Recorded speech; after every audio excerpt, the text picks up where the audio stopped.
आप भी ठीक है, मैं भी ठीक हूँ। तो गाइस रोज़ाना की तरह आपका रमज़ान अच्छा जा रहा होगा आज भी। तो गाइस रोज़ाना की तरह आज मैं एक मजहबी कहानी लेके आ चुका हूँ जिसका नाम है हज़रत याह्या अलैहिस्सलाम ज़िक्रिया के बेटे। जैसा कि मैंने आपको अपनी पहले वीडियो में बताया था ज़िक्रिया अलैहिस्सलाम की वीडियो में कि उन्होंने अल्लाह में से दुआ मांगी थी कि मुझे इस बुढ़ापे में बेटा चाहिए ताकि मैं उसको अपना सहारा चुन लूँ। सही है, फिर फरिश्तों ने ना हज़रत ज़िक्रिया अलैहिस्सलाम से कहा कि अल्लाह मियाँ ने आपकी दुआ कबूल कर ली और आपको जल्द से जल्द बेटा मिलेगा।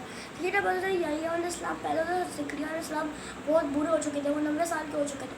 वो हमेशा से बहुत नरम दिल, किसी का दिल नहीं दुखाते और हमेशा बहुत ज़हीन थे। सही है, तो ना जब किसी जानवर को भूखा देखते ना उनको अपना खाना दे देते।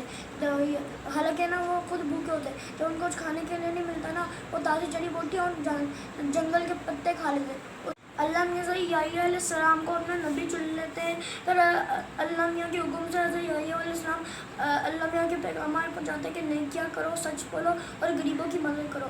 उस ज़माने में ना दमिश्क में एक बहुत जालिम बादशाह रहा करते थे। हज़रत याह्या अलैहिस्सलाम ने उनसे भी कहा कि आप अल्लाह मियाँ के ऊपर ईमान लाएँ, तो उन्होंने हज़रत याह्या अलैहिस्सलाम की बात ना सुनी और हमने सिपाहियों से कह के उनको शहीद करवा दिया। अल्लाह मियाँ का किया है बादशाह की सब 2 सिपाहियों को और उनकी पूरी फैमिली को ज़मीन में दसा दिया। तो गाइस अगर आपको मेरी वीडियो पसंद आई इसको लाइक करिएगा, सब्सक्राइब करिएगा, ज़्यादा शेयर करें, कमेंट करें। तो गाइस कल मैं आदम की डालूंगा, कल की वीडियो में मिलता है। अल्लाह हाफ़िज़।